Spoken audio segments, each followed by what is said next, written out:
2 বছৰ পিছত কিন্তু আপুনি সুইজাৰলেণ্ড চাবলৈ যাব নালাগে दैदेनगिरिफोरखौ जोबथेसालियाव सोना दोननायानो सोमोनांथाव बाथ्रा सावरायनाया मोजाङानो जानांगौ जायोबा मोजां आंबो दिनै ज' जानायखौ लुबैदों डिसेम्बर दानसिम एबसुनि मेइन एजेन्डा मेन परिकल्पनाया जागोन जे एकर्ड इमप्लिमेन्टेसन एकर्डनि दफा मावफुंनाय दिनैनि बे गा 36थि जा नेशनेल डेमोक्रेटिक फ्रन्ट अफ बर'लेण्डनि मुंख्लं सान बे मुंख्लं सानाव गिबि मुंख्लं बिबांबुरगोरानिसिम लोगोसे बिथांजों लोगोसे जेसेबां बर' हारिनि थाखाय गावबा गाव जिउखौ दान होबाय बिथांमोननिसिम आंनि खुलुमनाय आरो सिबिनायखौ बावहरो आरो आफा इसोरनो आरज खालामो जाहाथे बिथांमोननि जिउमाया आलो गोजोनै थायो जोंखौ जेब्लाबो बोर हरो आरो बिथांमोनजों लोगोसे जायफ्रा दिनैसिम बर'नि थाखाय गोबां नागारसारनानै जोबथेसालिफ्राव दङ आरो गुबुन गुबुन दाब दाब जायगायाव गावनि न'आव जेरावखि थाया मानो हारिनि मुङाव खस्थ' लानानै थाबाय बिथांमोननिसिमबो जोंनि सिबिनाय आरो खुलुमनायखौ बावहरो आं बेखौनो बुंनो हास्थायो जे जायफोरनि न'खरनिफ्राय दिनै बेबादि मुंख्लं जालांबाय बा खस्थ' सहायनो गोनां जाबाय बिथांमोननि न'खरा हारिनि थाखाय सानथ्र'हायै अबदान एबा बिहोमा होलांबाय बेवहाय बिथांमोना गोसोआव बांद्राय दुखु लायालासिनो बिथांमोननि न'खरफोरनिफ्राय जे हारिनि मुङाव एसेबां गिदिर दान होनो हालांबाय बिनि थाखाय गोसोआव जाहाथे गोग्गानाय लायो आरो जों गुबुनफ्राबो जाहाथे बिथांमोनखौ अरायबो मान सन्मान होनो हायो बिथांमोननि मुंखौ गोजौआव दोननानैहाय हारिनि थाखाय खामानि मावलांबाय थानो हायो आं बेखौ हास्थायो दिनैनि समावबो जों नुनो मोनबाय थादों गोजोन गोरोबथानि उनावबो दिनैसिम गोजोन गोरोबथानि उनाव जि जानांगौमोन होननानै रायजोफ्रा आसा खालामदोंमोन सानदोंमोन जि मोनसिगोन होननानै जाफुंजोबसिगोन होननानै बेखौ जानायखौ नोंथां बुंनाय बादिनो नुवाखै स्पेशली पिस एकर्ड होनोब्ला जों मिन्थियो जे पिस एकर्डआ सोरजों जायो जायफ्रा हाथियार लानानै सोमावसारो बिसोरजोंसो गोजोन गोरोबथा जायो आरो मोनसे कन्डिशनावसो गोरोबथाया फैयो जे दिनैनिफ्राय बेबादि असान्ति जालिया जोङो सोरखारखौ क'अपारेट खालामगोन गासैबो डेभेलपमेन्ट खामानि गासैबो मोनसे ल' एन्ड अर्डारनि गेजेराव थाना खामानि मावसिगोन बेफोरबायदि मोनसे कन्डिशनावसो एग्रिमेन्टआव फैयो बेनिफ्राय एकर्ड जायो बिनि उनाव दिनै सागानगिरिखौ लाफानानै माखासे बै संगठन जाय संगठननिफ्राय दिनै बे एकर्डआ जाफुंलांबाय बिसिनि सोद्रोमा एबा दैदेनगिरिफोरखौ जोबथेसालियाव सोना दोननायानो सोमोनांथाव बाथ्रा बुहुमाव बेबादि खुनु नजिर गैया जे मोनसे संगठनजों एकर्ड जानायनि उनाव बै संगठननि मानसिफोरखौ आरो जोबथेसालियाव सोनानै दोनफिननाय बा लाखिबाय थानाय बे खुनु नजिर गैया आरो बेनिख्रुइ बांसिन सोमोनांथावा जाबाय एकर्डनि उनावसो एबा गोरोबथानि उनावसो 2020 मायथाइनि 27 जानुवारिनि उनावसो माखासेखौ जाजमेन्ट होबाय थादों जेरै नियावहाय सानै दिनै एनडिएफबिनि जोहोलावफोर दं जाया गोदोनायाव फासिनि अर्डार मोनबाय बेबो एकर्डनि उनाव आरो माने लाइफ सेन्टेन्स मोनदों बेबो एकर्डनि उनाव आरो एकर्डनि उनावनो जेब्ला एपिल खालामफिनदोंमोन सिबिआइ केस थानाय डिआर नाब्लाखौ लाफानानै बिथांमोननि सयजननि बिथांमोनखौबो आरो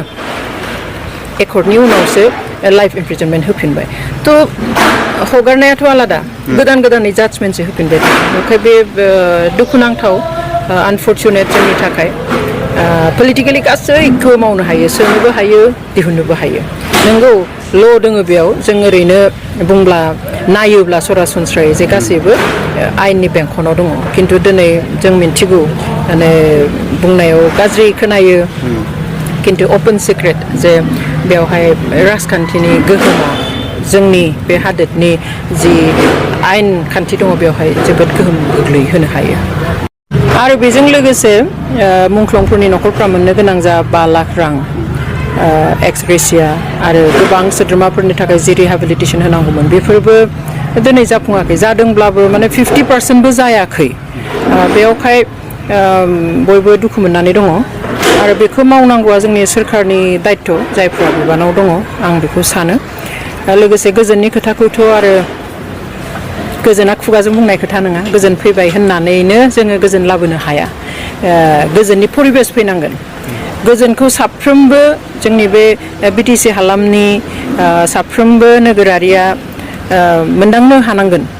अनुभब खालामनो मोननांगोन फिल खालामनो हानांगोन जे गोजोना फैबाय अब्लासो नंगुबै गोजोना फैगोन बेवहाय खुगाजों बुंनाय आरो नंगुबै रायजो राजाया मोनमारनाय गोजोननि गेजेराव गोबां फाराग दङ thank you time bound implementation जानांगौ आरो सरकारजों जोङो जेब्लानो डिबेट आर्गुमेन्ट खालामनांगौ मैया जोंनि टाइम टेबोला 45 मिनिटनिमोन किन्तु भारत सरकारनि गोदानै जाय इउनियन हम सेक्रेटारि गोविंद महन बिथाङा 1 मासल' जादों गोदानै मासि लानाया बा इउनियन हम सेक्रेटारि हिसाबै बिथांखौ थिसननाया दा बिथाङा फार्स्ट जोंनि सिटिं बा डिसकासनावनो खोब इमप्रेसन जादों आरो बिथाङा इभेन माने बड'लेण्ड ओनसोलनि बिटिआरनि आरो आसामनि बबे जायगायाव बर'फ्रा थायो आरो बड'लेण्ड बिटिआरआ बबे ओनसोलाव बेसेबां डिस्ट्रिक्टजों बेयो माने दाजादों बेखौ मेप बेहरनानै इभेन बिथाङा नायबावदों दा बेखायनो सिमाखौ बारायनांगौ सनितपुर बिश्वनाथ 60टा समस्ति खालामनांगौ 125 एमेन्डमेन्टजों बिटिआरखौ मोर पावारफुल खालामनांगौ आरो लोगोसे फाइनान्स कमिसन बेयाव दानांगौ बे गासैबो बिथिंखौ लानानै दुलाराय बर' फरायसा आफादा मैयानि सावरायनायाव बुंदों क'क्राझाराव सेन्टार अफ एक्सेलेन्स काम कालचारेल सेन्टार बड'फानि दतमा जि थावनि दङ जोनोम जायगा बेयाव बानायनांगौ लोगोसे चिराङाव रिम्स बानायनाय आरो बाक्सायाव बड'फानि मुङै सेन्ट्रेल इउनिभार्सिटि उदालगुरियाव स्पर्ट्स एकाडेमि NIT बे माखासे प्रस्ताबखौ मैया जोङो स्पेसियेल फकास होनानै बेखौ ले खालामनांगौ बा लेन्डिं खालामनांगौ गायसननांगौ बे बाथ्राखौ जों बुंदों दा बेखायनो जों मिजिं थिदों जे मैयानि सावरायनाया खोब एक्सनेबल जादों आरो फैबाय थानाय समाव डिसेम्बर दानसिम जेसेबां हायो एकर्डनि मोनफ्रोमबो दफाखौ मोनसे माने फुल फ्लेजेड कमप्लिसन बा फोजोबहैनायनि जों प्लेनिंआव दङ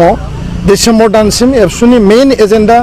मेइन परिकल्पनाया जागोन जे एकर्ड इमप्लिमेन्टेसन एकर्डनि दफा मावफुंनाय आरो एकर्डनि मोनफ्रोमबो पइन्टखौ सरकारनि खाथियाव जोङो प्लेस खालामनानै मावफुंनायानो जोंनि बिबान आरो मैयानि सावरायनायनि उनाव दिनै गिबि मन्थ्रि अफिसनिफ्राय आसामनि चिफ मिनिस्टार अफिसनिफ्राय जोंनो टेलिफनिक फन हरदों आंनिसिम जे 19 तारिखआव आसामनि गिबि मन्थ्रिया एकर्ड आरो बर' मिडियाम इडुकेसनखौ लानानै स्पेसियेल जों डिसकासन खालामगोन दा बेखायनो सरकारा जोंनि नारसिननाय प्रेसाराव बिथांमोना जिरायनानै थानो हायाखै आरो सरकारा मावनो बाध्य बे स्टेटनि कमिटमेन्ट भारत सरकारनि कमिटमेन्ट गोजोन्थों 2 বছৰ পিছত কিন্তু আপুনি সুইজাৰলেণ্ড চাবলৈ যাব নালাগে সুইজাৰলেণ্ডত আপুনি যিবিলাক ৰঙা ৰঙা ফুল মানে আমি দেখিবলৈ পাওঁ মই কত ফৰেনত যোৱা নাই সুইজাৰলেণ্ড বুলি ক'লে ৰঙা গোলাপ কিবা গোলাপ দেখায় আমি গোটেই বিটিআৰটো আমি ফুলনি কৰি দিম কিন্তু बे सावरायफुबाय थानाय समावनो बे इउपिपिएलनि माखासे नेता कर्मीफ्रा ओरैबायदि ब्लेकमेल खालामगासिनो दं थारमाने बे माने जोंनि दलखौ सेस खालामनो नाजादों नस्थ' खालामनो नाजादों बिसोर बुंदों जे इउपिपिएल आरो बिपिएफ मिलायखासिगोन आरो हाग्रामाया दिसपुराव थांनानै मन्थ्रि जाहैसिगोन आरो प्रमद बर'आ बिटिसिनि चिफ जाफिनसिगोन होननानै माने बांसावगासिनो दं बिसोरो खिन्थु बे खोथाया नङा